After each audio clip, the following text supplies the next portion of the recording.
The US has attacked Venezuela. They've arrested the president and his wife.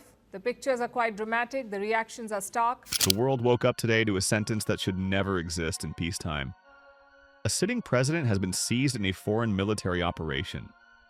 Helicopters in the dark, explosions over a capital city, a leader taken out in the middle of the night. And now, the question that refuses to go away: who decided this was acceptable, and what happens when the rules finally collapse? This is not a movie. This is not history repeating itself from decades ago. This is happening now, right now. And the implications stretch far beyond one country, one leader, or one battlefield. Tonight, we are piecing together how this unfolded, why it happened, who benefits, and what the world is about to face next.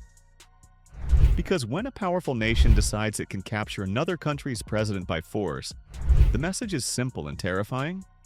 No one is untouchable anymore. The images are already everywhere. Smoke rising over Caracas, power outages plunging neighborhoods into darkness, military bases hit with precision strikes, and then silence. Not diplomacy, not negotiation.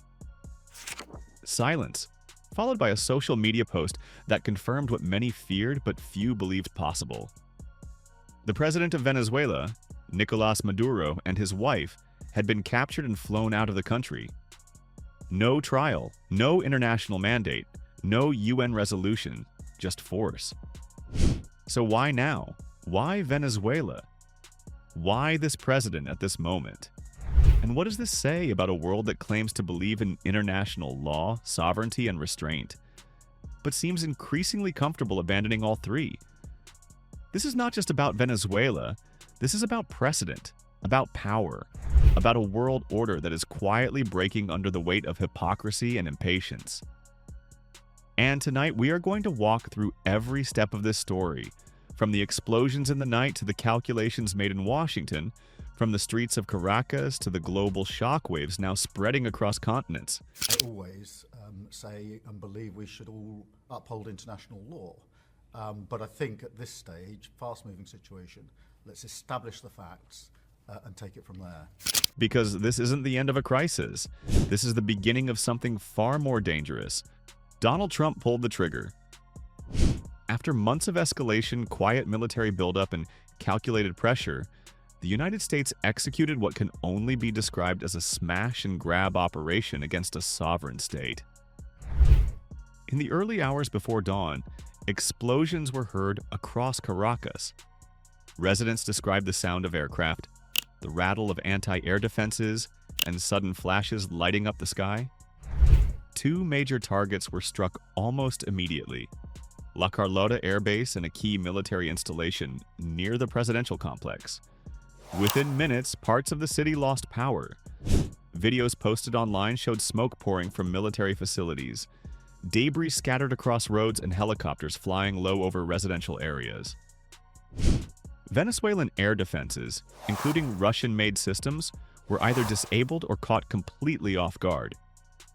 There was little resistance. The operation moved fast. Too fast for diplomacy, too fast for response, and too fast for the world to intervene. For hours, Washington said nothing. Then came the confirmation: a statement from Donald Trump declaring the mission a success.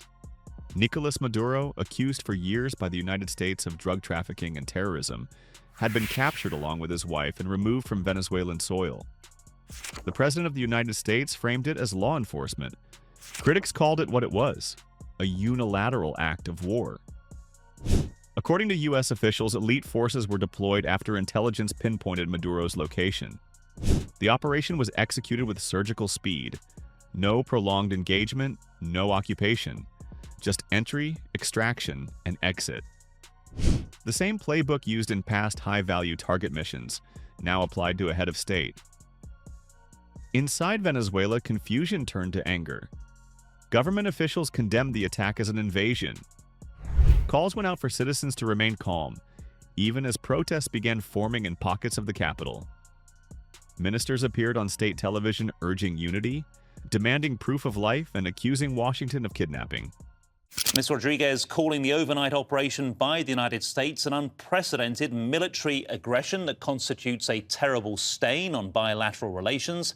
She's calling for calm and unity to defend the country against what she described as the kidnapping of Maduro and Flores. And then came the vacuum. Because when a president disappears overnight, power does not politely transfer, it fractures. Venezuela's constitution outlines a succession process, but constitutions mean little when military force redraws reality. The vice president has not formally assumed control.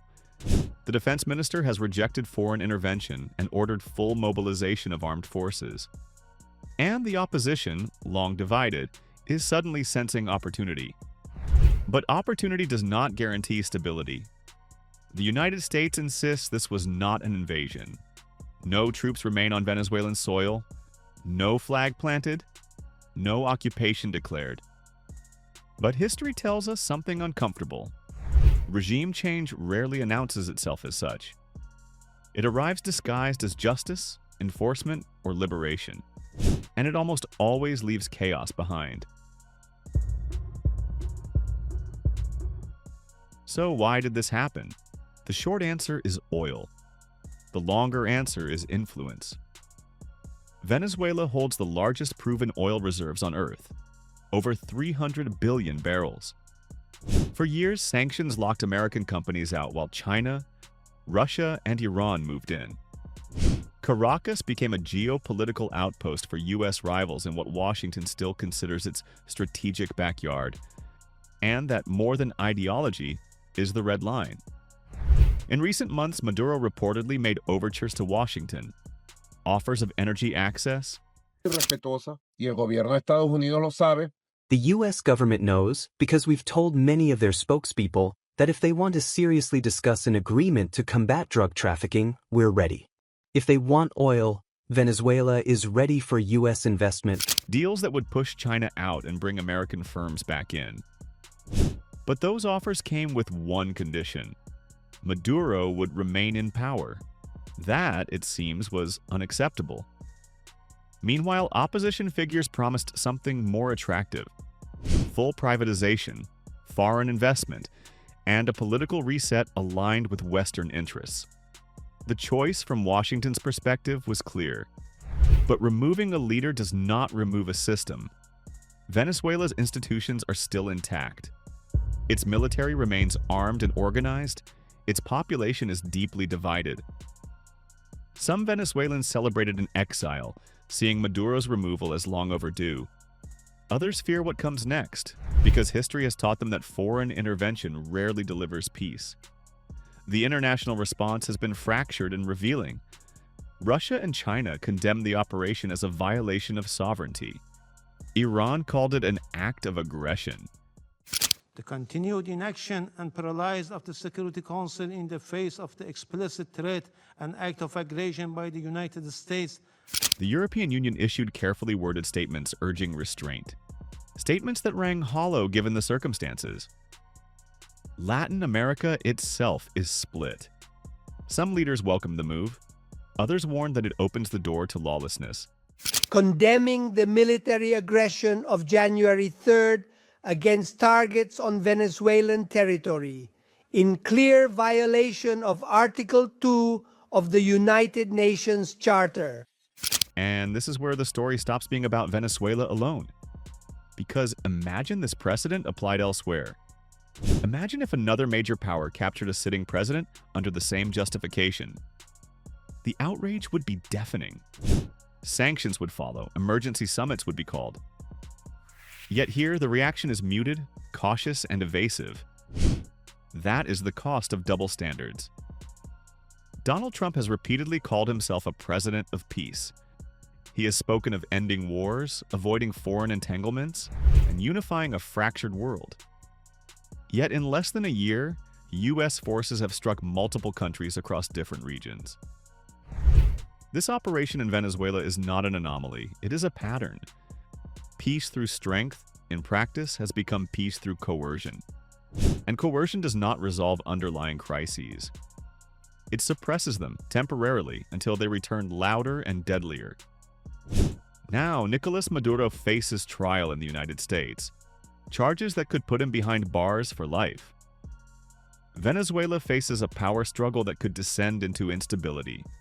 Oil markets are watching nervously, and global leaders are quietly asking a question no one wants to say out loud. If this can happen to him, who's next? Because once the line is crossed, it does not uncross itself. The world order is not collapsing in one dramatic moment. It is eroding, decision by decision, justification by justification. And today, that erosion accelerated. This is not the end of the story. It is the opening chapter of a far more volatile phase. For Venezuela, for Latin America, and for a world where might increasingly defines what is right. The coming days will decide whether this operation triggers a transition, a backlash, or something far worse. Who takes control in Caracas? How far will Washington go to shape the outcome? And how will other powers respond when the rules no longer protect anyone equally? We are watching history unfold, not in textbooks, but in real time. And the consequences will not be confined to one country, they never are.